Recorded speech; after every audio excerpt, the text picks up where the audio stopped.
Mesdames, Messieurs, bonsoir et bienvenue. Renverser les principautés, dominations et autorités spirituelles qui règnent sur le Congo, tel est le thème retenu aujourd'hui pour vous, pour nous édifier bien sûr. Et il est notre invité que vous avez appris maintenant vraiment à aimer, le révérend Tshibambe, notre papa, votre papa. Il est là encore une fois aujourd'hui. Shalom papa et bonne année. Shalom et surtout nos meilleurs voeux à toutes les personnes qui nous bénissent du fait qu'elles acceptent de nous suivre en ligne, de nous aider à pouvoir travailler pour le Seigneur.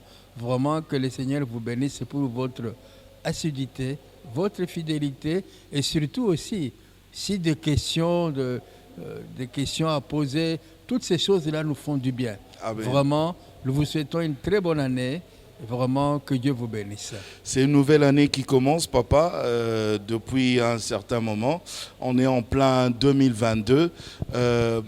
Comment vous la voyez déjà? Comment vous la sentez cette année? Oh, je suis plein d'énergie, prêt à faire de grandes choses pour Dieu. Parce qu'avec Dieu, il faut voir de grandes choses. Avec Dieu, comme dirait quelqu'un, il faut briser, il ne faut pas accepter les limitations. Il ne faut pas mettre les dieux dans une boîte. Il est le Dieu de l'impossible. Donc, je vous invite, bien aimés, à avoir de grandes visions pour votre Dieu. Et ne pas vous contenter de toutes les barrières que l'environnement, les circonstances, les situations sanitaires peuvent vous apporter. Et sachez que dans toutes ces choses, nous sommes plus que vainqueurs par Christ qui nous fortifie. Amen. Donc, ces choses peuvent arriver, mais nous sommes plus que vainqueurs. Ah oui. Alors, je vais rentrer un petit peu en arrière. Il y a eu finalement ce grand événement à la salle Via Nova.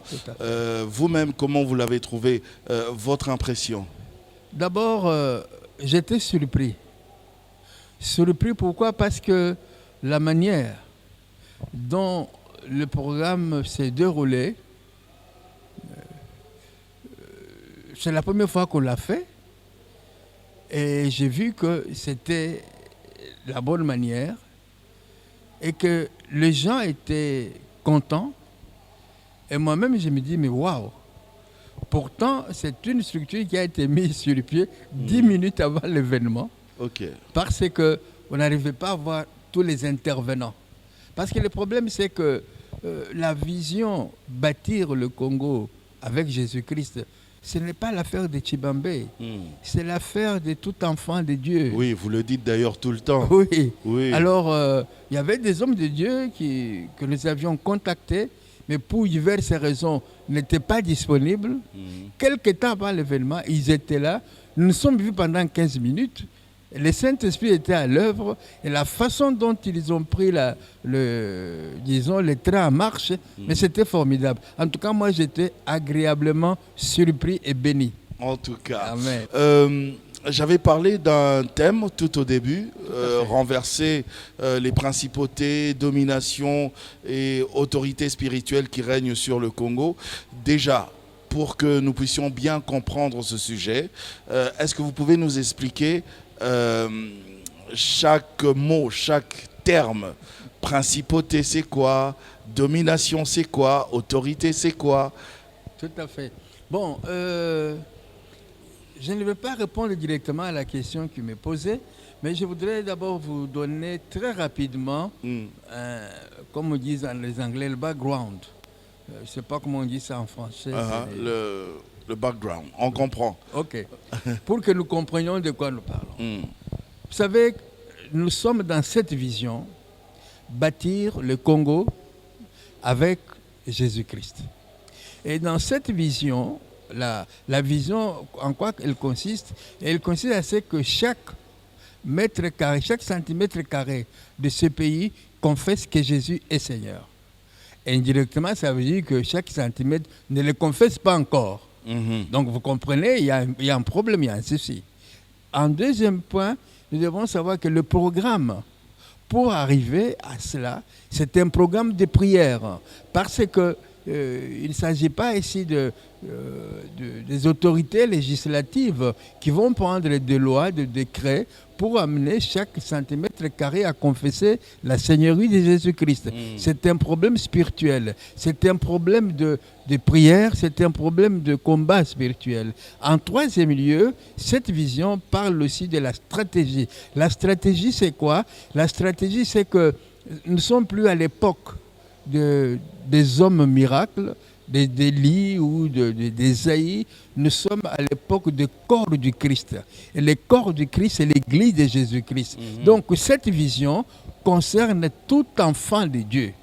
Tout enfant de Dieu doit être impliqué pour la simple bonne raison que Jésus nous dit. Vous êtes le sel de la terre. Il ne parle pas à un individu.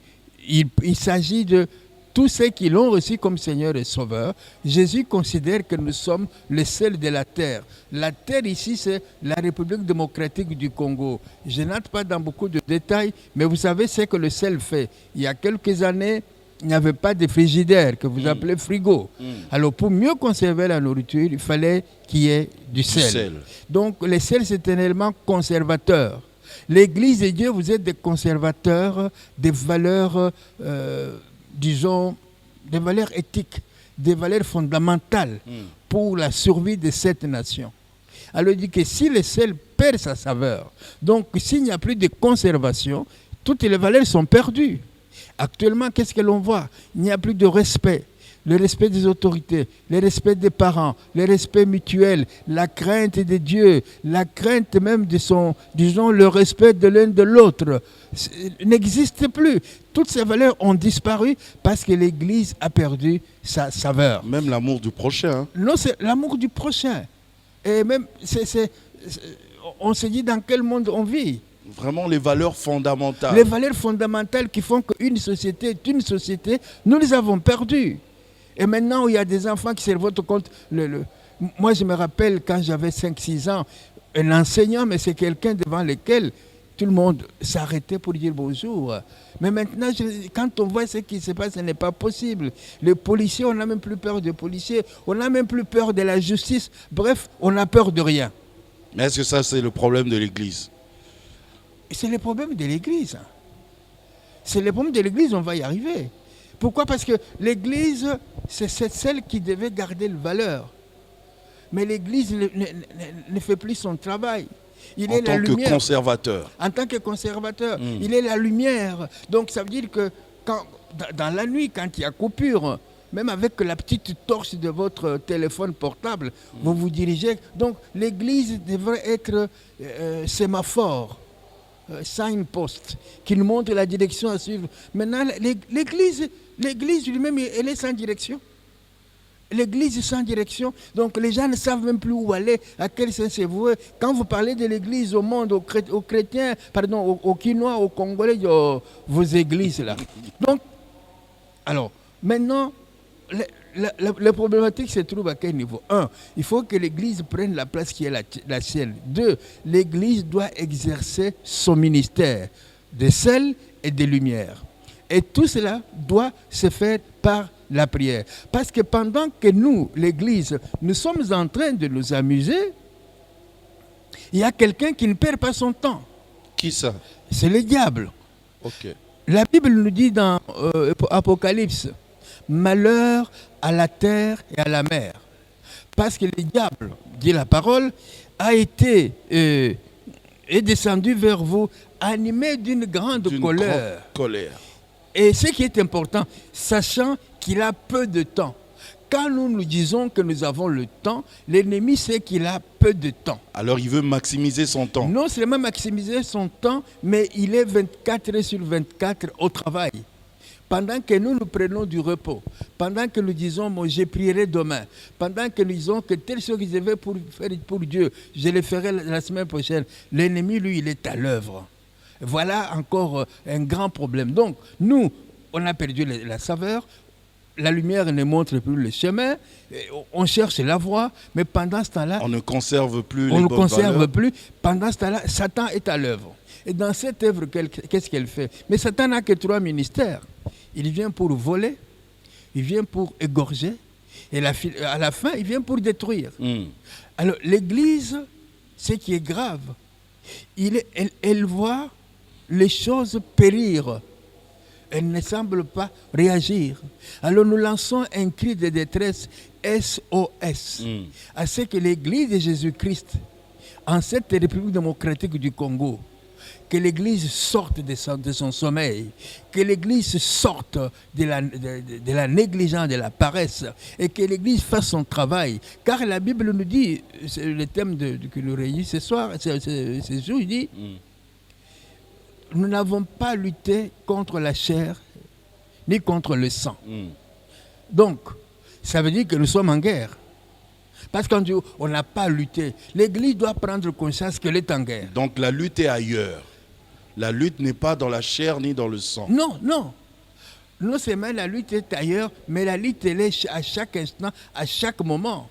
L'Église doit prendre conscience qu'elle est en combat. Non seulement elle doit récupérer ce qu'elle a perdu, mais elle doit faire en sorte que Jésus-Christ soit Seigneur. Jésus dit à ses disciples, quand vous priez, dites que ton règne vienne. Il ne dit pas que ton règne est venu. Il dit que ton règne vienne. Donc l'Église doit faire en sorte que le règne de Jésus vienne. Alors si Jésus ne règne pas, il n'y a pas un vide. Il y a un autre qui règne. Quand Jésus va chasser les démons dans Matthieu chapitre 12, verset 29, il dit, si c'est par le Saint-Esprit que je chasse les démons, c'est que le royaume des cieux est arrivé. Donc le royaume de Dieu doit arriver. Le royaume de Dieu doit être là. Mais pour ce faire, c'est l'Église qui doit faire ce travail. Mais ce travail, il va le faire comment? Parce qu'il y a quelqu'un qui empêche l'avènement de la gloire de Dieu. De la gloire de Dieu. Oui, parce qu'en fait, le combat, c'est entre le bien et le mal. C'est Satan et son royaume qui combattent plutôt le royaume de Dieu. Parce que Satan a un royaume. Donc si Jésus ne règne pas, donc c'est Satan alors qui va régner. Il n'y a pas directement. Il n'y a pas directement. Bon, dites-moi un peu. Quand vous n'avez pas de lumière, qu'est-ce que vous avez à la place? C'est les ténèbres. Jésus est lumière, Satan est ténèbres. Oh, mais parce que vous savez qu'il peut y avoir de pénombre. Non. Écoutez, soyons, ne cherchons pas des jeux de mots. Où c'est la lumière. Quand ce n'est pas la lumière, c'est les ténèbres. La lumière, c'est Dieu, c'est Jésus. Quand il n'y a pas de lumière, automatiquement, c'est les ténèbres qui règnent. Tu peux ne pas dire que ce ne sont pas les ténèbres, mais ce n'est pas parce que tu dis que la terre ne tourne pas autour du soleil qu'elle ne tourne pas. Elle tourne. Donc, là où il n'y a pas de lumière, c'est les ténèbres qui règnent. Oui, mais papa, mais pourquoi vous devez lancer la pierre à l'église? C'est ça mon problème. Ce n'est pas moi qui lance la pierre. Je rappelle à l'église la responsabilité qui est la sienne. C'est Jésus qui le dit, ce n'est pas moi. Mais n'importe quel citoyen lambda est censé connaître les valeurs fondamentales de la vie. Ok, les valeurs fondamentales de la vie, mais nous sommes d'abord des êtres spirituels. Les valeurs fondamentales sont d'abord spirituelles. Et la première grande valeur fondamentale, c'est la crainte de Dieu.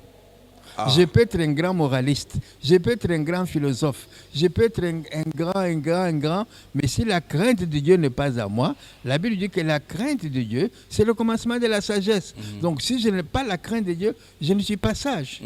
Donc l'Église, c'est Jésus qui nous dit, ou plutôt la parole de Dieu nous dit ceci, si mon peuple, M. Landa, s'il n'est pas né de nouveau, il n'est pas le peuple de Dieu, il n'est pas l'Église. Donc même s'il priait, ça ne compte pas. D'abord, Dieu ne va pas l'écouter. Dieu ne va pas l'écouter. Donc, c'est aux disciples que Jésus dit, vous êtes les sels de la terre. Vous êtes la lumière du monde. Au peuple de Dieu, la parole dit, si vous qui êtes mon peuple, si vous priez, si vous humiliez et que vous priez, que vous détournez de vos mauvaises voies et que vous cherchez ma face, moi, Dieu, j'exaucerai vos prières et je guérirai votre pays. Donc la guérison du pays, la guérison de la République démocratique du Congo ne peut que passer par l'Église qui prie son Dieu pour que Dieu change la situation. Ok. Mais là, quand nous allons vers Dieu, tout n'est pas aussi clair. Ce n'est pas le boulevard du 30 juin. Ce sont des voies étroites. La Bible dit, il y a des principautés, il y a de domination, il y a des autorités. Parce que c'est ça que nous dit Paul. Il y a des princes des méchants dans les lieux, dans les lieux célestes. Donc, l'Église, en fait, une information qui va nous permettre de comprendre cela. Paul dit, je connais un homme, et dans son corps, en dehors de son corps, cet homme est allé jusqu'au 3e ciel. Il n'y a pas 7 ciels. Pardon, il n'y a pas 7 cieux. Oh, il est monté jusqu'au 7e ciel. Bon, je ne sais pas, mais moi, la Bible me parle de 3 cieux. Alors, Paul dit, il est allé jusqu'au 3e ciel. 3e ciel, c'est le domaine des dieux, des anges. Le premier ciel, c'est là où vous et moi nous sommes. Mais il existe un autre ciel, le 2e ciel. Dans le 2e ciel, où le lieu céleste... Le premier ciel, c'est ça, c'est que nous voyons. Oh non, vous voyez, ce sont les nuages. Ah, c'est... Quand vous êtes... Mais quand on parle de ciel, c'est quoi alors? Premier ciel, 2e et 3e. Déjà, premier ciel. C'est là où nous vivons, mais ça ne s'arrête pas. Parce que c'est pas les nuages ici. Mais là, parce non. que quand vous prenez, bon, maintenant, l'avion supersonique franco-britannique n'est plus là. Mais quand vous êtes dans des gros porteurs, mais ces nuages, vous les voyez aussi en bas. Oui, on les voit en bas. Oui. Donc, bon, disons, c'est l'atmosphère. Okay. Ça, c'est le premier ciel. Le 2e ciel, c'est là où il y a Satan et tous ces démons. Les principautés dont je vais vous parler. Okay. Et le 3e ciel, c'est là où il y a Dieu. Donc, quand nous sommes ici dans le premier ciel, nous prions à qui? À Dieu. Il y a quelqu'un là-haut, enfin, quelqu'un, façon de parler. Il y a des puissances qui empêchent que nos prières n'arrivent auprès de Dieu. Il y a tout un gouvernement là.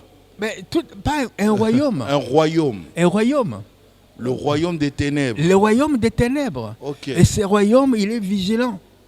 C'est pourquoi d'ailleurs, beaucoup, vous qui nous écoutez, vous avez des problèmes à prier. Pourquoi? Parce que Satan n'aime pas la prière. La prière vous amène en face de Dieu. Et quand vous êtes en prière, il y a Dieu qui vous inocule des choses merveilleuses. Et quand vous recevez cela, ça va perturber les activités, ça va déranger les plans que l'ennemi a pour vous. Alors, si je comprends bien, okay. Parce que je veux qu'on soit en accord avec tous les téléspectateurs. Oui. Le premier ciel, c'est là où nous sommes ici. Tout à fait. Le 2e ciel, c'est Satan et son dans royaume. Le royaume des ténèbres. Okay. Donc, et le 3e ciel, c'est Dieu. Ok, c'est là le royaume des dieux. Oui, mais c'est le royaume de Dieu, voilà. Okay. Oui, si on peut dire ainsi. Si on peut dire je ça. Je ne suis pas tout à fait d'accord. Le royaume de Dieu... Ok, bon, pour ne pas compliquer les choses, disons que c'est là où Dieu règne. Okay. Mais parce que Dieu règne aussi, Dieu règne sur tous les cieux, y compris dans le 2e. Il est Dieu. Il est Dieu. Il n'y a aucun ciel qui lui échappe. Il est le Dieu. Il a créé le cieux. Pas les ciels. Les cieux. Les cieux et la terre. Et la terre. Donc, dire que là-bas, c'est le royaume de Dieu, non. Même lui ici, appartient. Tout lui appartient, voilà. Okay. Donc, cela est clair, j'espère. Bon, cela étant. Donc, la Bible nous dit, tenez ferme, car vous ne combattez pas contre la chair ni le sang, contre les principautés, contre les dominations, contre les autorités, contre le royaume, contre les esprits méchants, dans le lieu céleste. Voilà. Donc c'est là où se trouve notre combat. Alors, pour permettre peut-être une meilleure compréhension, je vais utiliser 2 exemples, 2 modèles qui sont dans la Bible en fait. Je prends d'abord le cas de Esther. Tout le monde connaît Esther. Il y en a même qui font des jeûnes d'Esther. Hein? Bon. Oui, bon, c'est pas mauvais, non? Non, c'est bien. Ils s'appellent jeûnes d'Esther. Oui. Et qu'est-ce qui s'est passé? Esther, elle est juive. Tous les juifs sont esclaves. C'est du temps du roi Artaxerxès, qui a eu des problèmes avec sa femme Vachi. Alors, Artaxerxès veut avoir une nouvelle épouse. On passe le détail. Esther, qui est une juive. Mais le roi ne sait pas que Esther, elle est juive. Elle va prendre Esther comme épouse. Mais aux côtés du roi, il y a des conseillers. Les rois, vraiment, ils ont toujours, autour des autorités, il y a toujours des sambalades et des toubijas. Qui ne manquent jamais. Oui, et qui sont là pour désorienter le vœu du roi. Bref, ils ont réussi à faire signer au roi un décret ou une ordonnance, terme que nous connaissons, pour que tous les juifs qui étaient en fait esclaves dans cet empire perse, qu'ils soient carrément tués, décimés. Alors, Esther a un oncle qui s'appelle Mardoché. L'oncle a pris l'information, la nouvelle. Il vient voir sa nièce, il dit, Esther, toi, tu n'es pas perse, tu es juive comme nous. Quand on va se mettre à exécuter les juifs, peut-être que toi aussi, même si tu crois parce que tu es la reine, mais on finira par savoir que tu es juive et tu vas passer. Donc si tu ne fais rien, ce n'est pas nous qui allons seulement mourir, mais toi aussi tu vas y passer. Qui sait si ce n'est pas pour cette situation que Dieu t'a mise là-bas. Ici, je voudrais ouvrir une petite parenthèse. Tu peux être païen, tu peux être croyant, mais tu dois savoir que la responsabilité que tu as dans le civil, gouverneur, ministre, inspecteur, je ne sais pas, peu importe, tu as une certaine responsabilité dans notre société. Mon frère, ma soeur, ce n'est pas par ta puissance, ce n'est pas par ton intelligence. Dieu fait tout pour un but. Dieu t'a mis là parce qu'il veut que tu sois là. Il a un moment où il va t'utiliser pour sa gloire. Donc, j'ai fait une parenthèse. Alors, Esther, il dit, qu'est-ce qu'il va faire? Mardoché et tous les Juifs vont entrer en prière. Jeûne de 3 jours. Après les jeûnes, Esther pouvait rencontrer le roi. Je n'ai pas su les autres détails. Mais voilà que cette nuit-là, le roi, comme par hasard, le hasard n'existe pas, mais le hasard existe quand on prie. Quand on prie, le hasard existe. Comme par hasard, le roi va demander à lire les livres des souvenirs. Et dans les livres des souvenirs, comme par hasard, il ouvre cette page-là, où il y a des choses... Ce n'était pas la seule page. Hein. Non. Les livres n'avaient pas... c'est grand, il y a beaucoup de pages. Là, il trouve ce que Mardoché avait fait. Il appelle Aman. Il tombe sur la page de Mardoché. De Mardoché, comme par hasard. Voilà pourquoi il faut prier, mes frères et sœurs. C'est parce que quand vous priez, il y a des hasards qui arrivent. Mais si vous ne priez pas, il n'y a pas de hasard. Mais c'est ça. Quand il arrive, il demande à Aman, qu'est-ce que l'on peut faire pour quelqu'un qui a fait du bien au roi? Comment le roi peut-il le récompenser? Je passe le détail. Mais entre autres choses, le roi va annuler. J'allais dire, je ne sais pas si c'est français, veuillez m'excuser. Il va annuler l'inannulable. Il va détruire l'indestructible. Il va dire non, c'est arrêté. Cet édit et déité que j'avais pris, je l'annule. Je libère le peuple juif. Ils sont libres.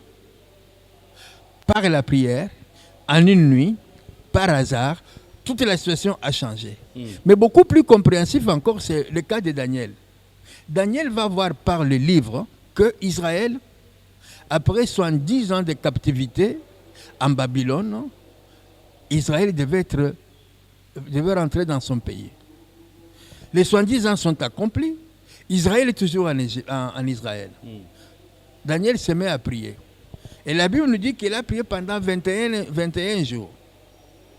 Et donc, le premier jour, première semaine, pas de réponse.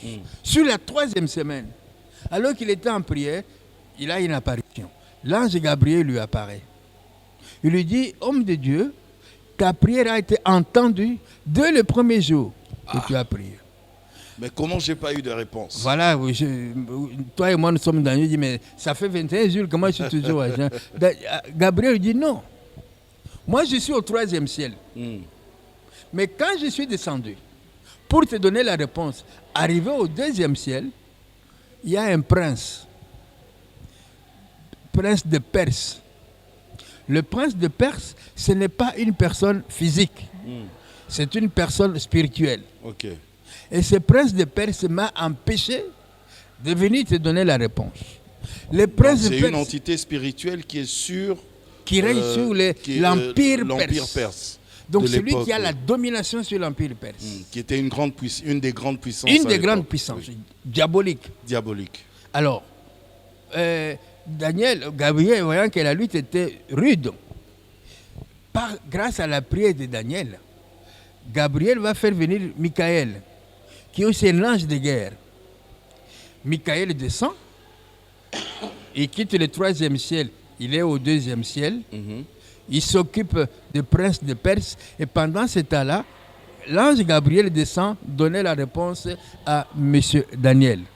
Alors, c'est là où nous comprenons l'importance, la puissance de toute cette... on a parlé de principauté domination. Qu'est-ce qu'on veut dire par là? Satan a un royaume. Le royaume de Satan est très organisé. Satan est très intelligent. Parce qu'avant de devenir Satan, qui vient du grec, non, de l'hébreu, en grec c'est le diable, diabolos. Ça veut dire l'adversaire. Le rebelle. Mais avant de devenir adversaire, c'était un archange. Au même titre que Gabriel. Il s'appelait Lucifer. Il vivait à côté de Dieu. Grâce à son intelligence, il a vu comment Dieu était organisé.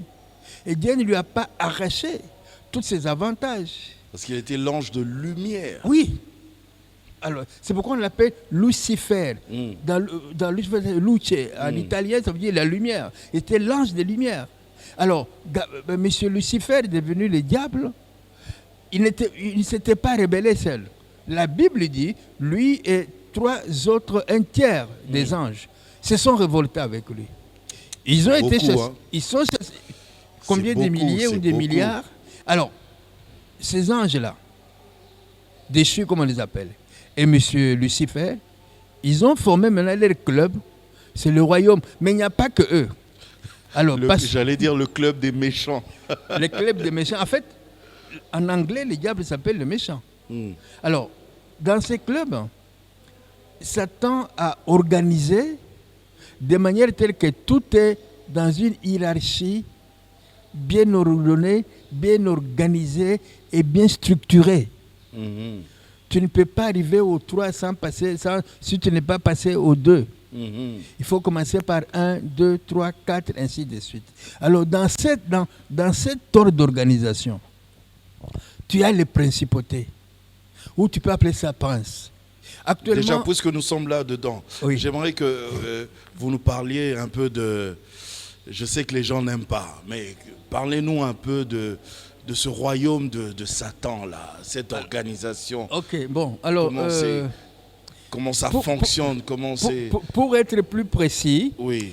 Permettez que je jette un coup d'œil. Je sais que les gens n'aiment pas. Ils disent que non, on ne doit pas parler de ça. C'est comme si on faisait l'apologie du diable. Mais Satan aime qu'on ne parle pas de lui. Ah. Il aime qu'on ne parle pas de lui, parce que pendant qu'on ne parle pas de lui, lui peut faire son travail tranquillement. Okay. Par contre, si on parle de lui, on éveille maintenant l'attention, et lui sont vraiment mal à l'aise.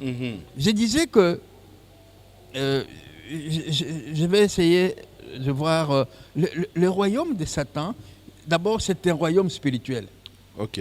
En gros, je peux dire ceci. Le royaume de Satan, ce n'est pas une zone géographique. Ah, déjà. Le royaume de Satan n'est pas une zone physique. Le royaume de Satan, quand on dit royaume, ça veut dire qu'il y a un roi et un territoire sur lequel s'exerce l'autorité du roi. du roi. En fait, le royaume de Satan, c'est tout ce qui n'est pas du royaume de Dieu. Ça veut dire quoi? Là où Dieu ne règne pas, c'est Satan qui règne. Mhm. Je peux le résumer ça comme ça. Ça veut dire quoi? Ça veut dire que Dieu n'est pas un dictateur. Dieu, il est avec celui qui veut être avec lui. Donc je peux dire, si je comprends bien, avant que vous ne continuiez, Oui. sur Terre ici, dans notre vie de tous les jours, il n'y a pas de juste milieu. Donc soit c'est Dieu qui règne dans ta vie, soit c'est Satan qui règne. Non, mais moi, Il n'y a pas de mais milieu. c'est pourquoi j'ai posé cette question. Quand il n'y a pas de lumière, qu'est-ce qu'il y a? Le ténèbre, Quand il n'y a pas de ténèbres, qu'est-ce qu'il y a? la lumière. Donc, c'est plus Il n'y a facile. pas de milieu là. Il y a Non. pas- Je ne réponds pas. Moi, je ne réponds pas à une question. Quand il n'y a pas de lumière, c'est les ténèbres. C'est les ténèbres. Quand il n'y a pas de ténèbres, c'est lumière. Donc, On est clair là-dessus. là où Dieu ne règne pas, c'est Satan qui règne. Mhm. En fait, c'est un royaume spirituel. C'est une disposition spirituelle. C'est un état spirituel. Ça veut dire que quand c'est les royaumes de Satan, les gens font non pas la volonté de Dieu, mais ils font la volonté de Satan. Mhm. Et comme Satan, c'est un cachetier, un camoufleur, il n'aimerait pas que tu saches que tu fais sa volonté. Mhm. Parce que tout le monde n'aime pas Satan. Mais quand tu te rends compte que ce que tu fais de Satan, qu'est-ce que tu vas faire? Tu vas l'abandonner. Mhm. Par conséquent, une des stratégies de Satan consiste à dire aux gens, ce que tu fais là, c'est pour Dieu, ce n'est pas pour moi.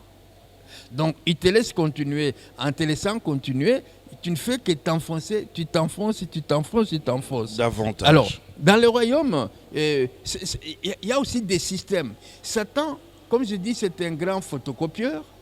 Les systèmes que Dieu avait prévus pour son peuple, Satan s'en est accaparé. Pourquoi? Parce que il s'est accaparé de l'autorité qui était dans l'homme. Il a pris la domination qui était dans l'homme. Alors c'est pourquoi je peux vous dire que, Satan, il a aussi un système social. Ok. Culture, mariage, famille, loisirs, ainsi de suite. Satan a aussi un système économique. Il a un système éducationnel. Il a un système gouvernemental. Mes frères et sœurs qui nous suivez, vous comprendrez, je n'ai pas le temps d'entrer dans le détail, mais je vous cite ces systèmes pour vous montrer comment, dans la vie de tous les jours, nous sommes parfois impactés, nous sommes parfois influencés par les systèmes dans lesquels nous vivons, alors qu'ils sont les systèmes de Satan. Donc, si nous pouvons voir aujourd'hui qu'il y a des gouvernements qui sont corrompus, la plupart des gouvernements sont corrompus, mais la corruption ne vient pas de ces gens-là, mais parce que ces gens-là, ils ont fait allégeance à Satan. À Satan, c'est la corruption. Il agit à travers ces gens-là.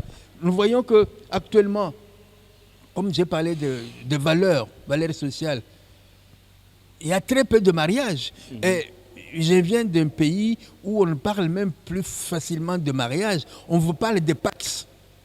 Oh. Bon, ok, si les gens ne connaissent, c'est pas grave. Les Pax, c'est un accord. Bon, c'est pas marié, c'est un Pax. On est d'accord de vivre ensemble aujourd'hui. Demain, jeudi, Si on dit ça on n'est marche pas plus, d'accord. Oui. Alors on va même beaucoup plus loin. Il y a même des homosexuels. On dit non, l'homme il est libre. Et dans ces pays-là, il n'y a pas d'homme, il n'y a pas de femme, il y a du genre.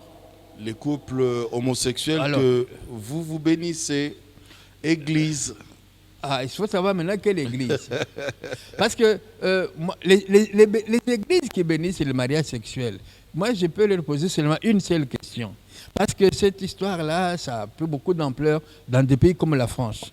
Mais en France, ils ont une institution millénaire qu'ils appellent Académie française. Cette institution a pour autre responsabilité d'accepter, d'agréer, d'officialiser le contenu de certains termes.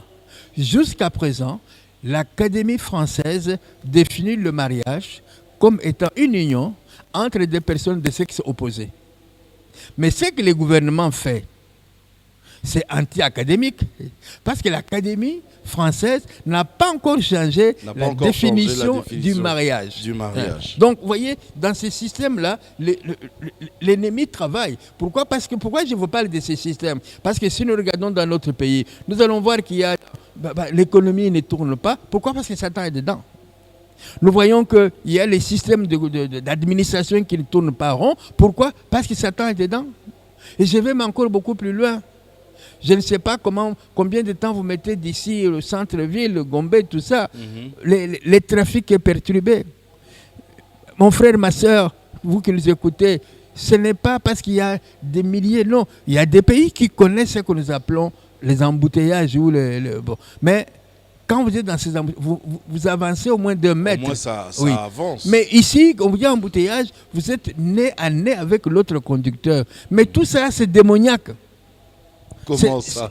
C'est un esprit, oui. C'est la société, non? Non, oui, mais parce que Satan dans la société. Aussi, oui, vous l'avez Satan dit. dans la société, Oui. les systèmes sociaux, culturels, Bien sûr, tout ça, bien il est sûr. dans la société, maintenant dans des familles. Regardez comment Satan a influencé les familles occidentales, les foyers occidentaux, pour dire non, la femme doit être égale à l'homme. Mais si la femme est égale à l'homme, il n'est plus femme. C'est clair. Il n'est plus femme, il devient homme. Mhm. Égalité entre hommes et femmes. Non, mais l'égalité, c'est mal utilisé. Donc, tout ça sont les idées qui viennent du système démoniaque. Dans la culture démoniaque, on dit à la femme, allez. Alors, Et il MLF, inspire ça dans l'homme. dans l'homme. MLF, c'est comment quoi que MLF, ça dit encore quoi elle, c'est liberté, bon, peu importe. Ouais. Donc, Satan s'insère, s'introduit, mais avec beaucoup de doigté dans les systèmes du monde. Mais les gens vont dire non, ça c'est une réflexion. Évolution. Non, mais pourquoi? Parce qu'ils oublient aussi que Satan s'est introduit dans la pensée de l'homme, dans la philosophie, dans la culture. Mais parce que les gens n'ont pas cette connaissance-là. Ils ne peuvent pas comprendre que c'est Satan. Quelqu'un va me dire, mais monsieur le pasteur, vous voyez Satan partout. Non, il y a des erreurs qu'il faut éviter. C'est vrai, on ne va pas voir le diable partout. Non, quand même. Satan n'est pas partout. Et j'ai dit aux enfants de Dieu, ne vous focalisez pas sur Satan. Sachez seulement qu'il existe. Et parce qu'il existe, il n'est pas au chômage. Il est en plein emploi. Il travaille 24 heures sur 24. Alors, comment je peux détecter? Parce que ça, ce que vous dites, c'est très grave, quoi. Comment je peux détecter que maintenant, pendant que je suis en train de parler avec le pasteur Chibambe, c'est Dieu qui parle à travers lui, ou alors en ce moment, c'est Satan qui parle? Ok. Dieu, dans son amour, il nous a donné le Saint-Esprit. Le Saint-Esprit, pour aider les enfants de Dieu, l'Église de Dieu, il donne des dons. Et parmi les dons, il y a ce qu'on appelle les dons de discernement des esprits. Ces dons, qu'est-ce qu'il fait? Ces dons, c'est pour discerner quel est l'esprit qui est à l'œuvre. Est-ce que c'est l'esprit de Dieu ou bien l'esprit du monde, ou l'esprit de Satan? Donc, les enfants de Dieu que nous sommes, il est très important que nous ayons le discernement, discerner, ça veut faire la différence entre ce qui est de Dieu et ce qui n'est pas de Dieu. C'est très important. C'est pourquoi il a dit, je vous enverrai le Saint-Esprit. Il sera avec vous, il sera en vous. Donc, la Bible dit, nous devons examiner tout esprit. Donc, je ne dois pas, même ce que j'ai dit là, vous qui nous écoutez, mais il ne faut pas avaler ça comme du coca. Hein? Vous avez le droit de juger. Et pour non, juger, mais on vous fait confiance parce que vous êtes pasteur. Non. Vous connaissez la parole de Dieu. Non. Satan connaît l'esprit de Dieu.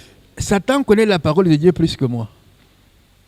Donc, ne me faites pas confiance parce que je suis pasteur. Faites confiance à ce que le Saint-Esprit de Dieu vous dit sur base de ce que vous écoutez. Mettez vos genoux à terre. Priez, demandez à votre Dieu. Ce monsieur-là qui nous parle d'ici, est-ce qu'il parle de votre part ou est-ce qu'il parle de la part de Satan? C'est très important. N'avalez pas n'importe quoi. Et même ce que je vous dis, ne croyez pas. Mettez-le en doute. Mais ne mettez pas en doute parce que vous ne m'aimez pas.